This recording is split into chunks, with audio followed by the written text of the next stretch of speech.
Share. Share via email post to your profile report story. After the brief conversation with Iida and Aoyama, Izuku was then brought to the common area. Good morning, Midoriya. Sato greeted as he carries a huge pot of soup. Good morning, Sato. He greeted back as he was being pushed to the sofa. You guys didn't hold anything back, thank you. Hey, no problem, man, Denki assured. Besides, I bet the others would want to see you as well. They're on the way. Wait, who's coming? Izuku asked. Big brother Deku. A voice called. Midoriya looked for the source of the voice. It turns out it's from a little girl running towards him. Eri, he called as he catches her. How are you? I'm okay. She smiled. Why are you in a wheelchair? Deku laughed at her remark. Well, I just got off the hospital, so they let me ride one. He joked, making sure not to make the little girl worry. Who were you with, Eri? He asked. Hey, Midoriya. Tagata. He greeted. It's good to see you. You too, bro. Wow, you sure took a lot of damage, huh? He uttered. Yeah, I have to do a lot of therapy sessions to get back in hero work again. How about you, Tagata? How's the hero work going? Well, not much, some occasional bad guys, but since the war there are only a handful of villains still going around. He said, but guess what, Midoriya? Eri's getting better with her powers. She's basically Recovery Girl 2.0 by now. Maybe she can help you with those leg problems you have going on over there. Mirio added, pointing his finger towards the wheelchair. Really? That would be amazing, Eri. Deku cheerfully replied, as much as she's grown, there's nothing to rewind on you, Midoriya.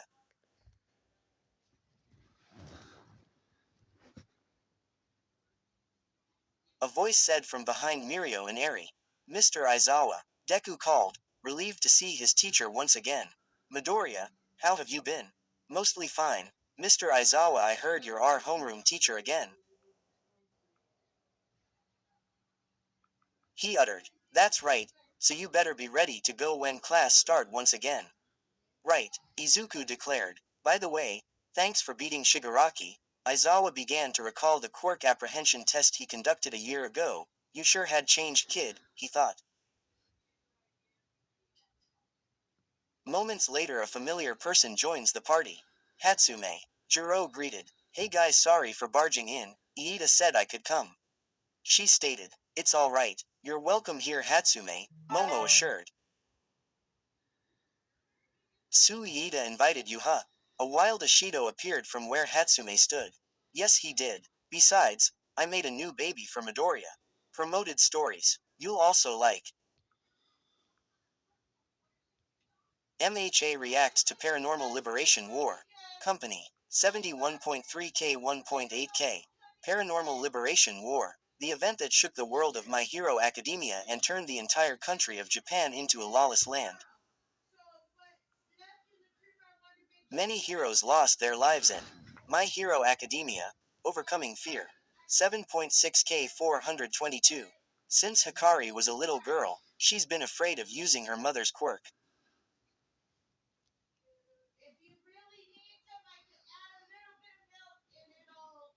All her life, she's only used her father's quirk, because she was afraid of becoming like Anti-Hero.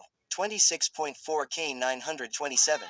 Yaoyorozu Momo, Bakugo Katsuki and Todoroki Shoto are top students and unlikely friends from UA Academy, a school in an alternate Japan that has 80% of its entire population. The Aftermath BNHA MHA 8.6K 386. A My Hero Academia fanfiction. Have you ever wondered what happened to the students of UA after they left school? After they went their own ways?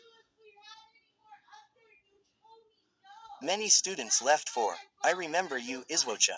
61.3K 920. Unfortunate timing leads to Deku moving to America on his own, much like All Might. When he returns, Class 1A gives him death glares. Was it because of Ochako? M. The Kind Villain. 21.5K 675. Villain Deku fanfiction. Izuku Midoriya, a quirkless child no more than 9 years old, has always admired heroes,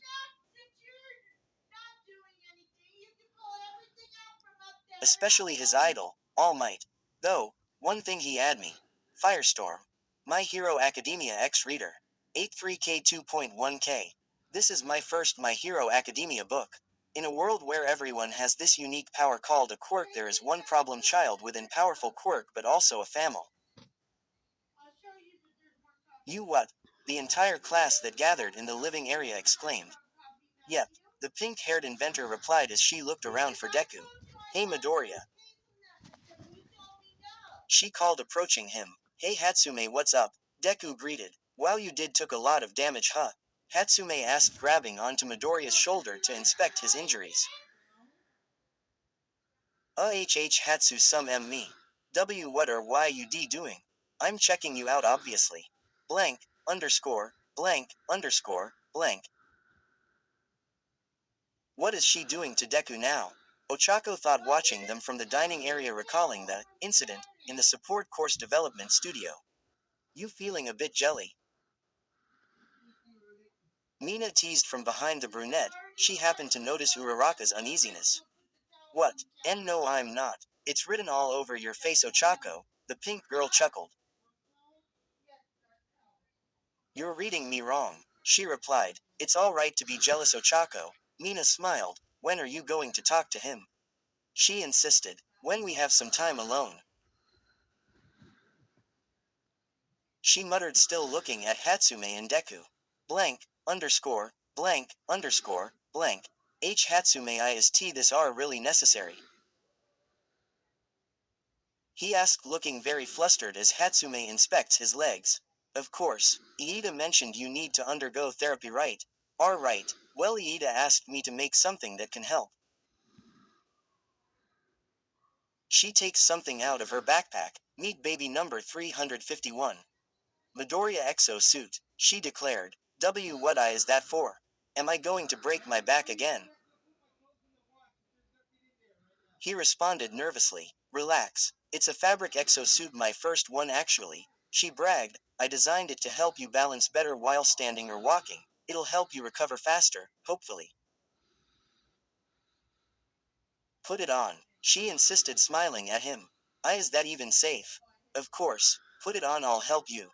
Blank, underscore, blank, underscore, blank. Try to stand now, Midoriya. Hatsume insisted. Slowly, of course. Don't worry, Midoriya, we'll assist you, bud, Kirishima assured. This is kind of embarrassing, Izuku stated as he tries to stand out of his wheelchair. All right, easy does it, Iida uttered. The exosuit thankfully worked, allowing Midoriya to stand and walk slowly. It feels heavy, Midoriya stated as his legs started to shake, causing him to stumble. Thankfully, Iida caught him. That's good progress, Midoriya, the class representative stated. It worked, Hatsume grinned. What? Midoriya yelled in utter surprise. You mean you weren't sure that it would work? Don't worry, Midoriya, you'll get used to the suit eventually, Hatsume replied, completely disregarding the question. Wear the suit only for therapy. If you overdo it, even my baby won't be able to keep you from falling, she advised while helping him get back to his wheelchair. Alright, thanks, Hatsume. Blank, underscore, blank, underscore, blank. Moments later, Class 2A, I am here, All Might shouted, bursting through the scene in muscle form. All Might, he greeted with his classmates. Suddenly, All Might turned to normal, expelling blood. He overdid it again. The class muttered in unison. Young Midoriya, may I talk to you in private? The former number one asked. Sure, All Might, he replied. His mentor pushed his wheelchair away from the rest of the class and guests. So how are you feeling, young Midoriya? He asked. Well, I'm alright, I guess, Izuku stated. I'm glad. It looks like you have a lot of work ahead of you, huh? All Might stated, referring to Midoriya's current predicament. Yes, the doctor said I can't use one for all for now until my body fully recovered.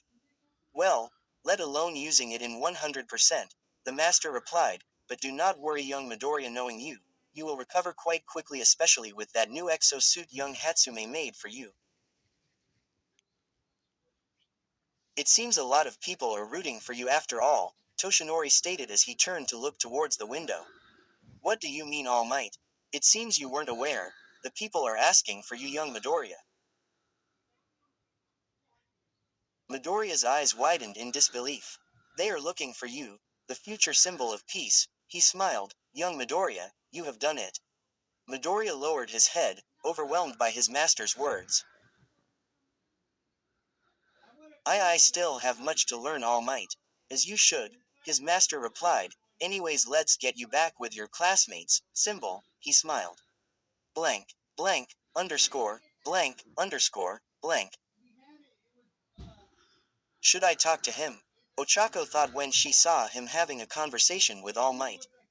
But he looks so happy. I don't want to ruin that, she added. Ochako Kiro, oh hey Sue, still thinking about whether to talk to Midoriya Haribut. Why yes, what should I say? I feel like I shouldn't talk to him after ignoring him the first time, she asked, lowering her head in sadness. Knowing Midoriya, he would probably still love to talk to you, Ochako Ribbit. You don't have to confess to him, just a friendly conversation is okay, Ochako.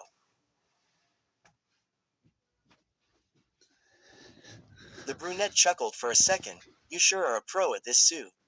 She complimented. Sue started to turn red. Well, that's what I did with Fumi Ribbit, sorry. No, it's alright, Sue, that actually helped. She faintly smiled, although I don't know how I can approach him, maybe today's not the time. Blank, underscore, blank, underscore, blank. Author's note. For those wondering why can't Eri heal Deku, I kinda have a stupid reason for that. Basically Eri's quirk, at least in this fanfic, her quirk can only physically and physiologically rewind a person. However, when it comes to aspects that require to be relearned, like Deku walking again or using his quirk again, I kind of saw it as outside the capabilities of her quirk. Obviously, if the real reason is that if she can rewind everything, this story is pointless. XD.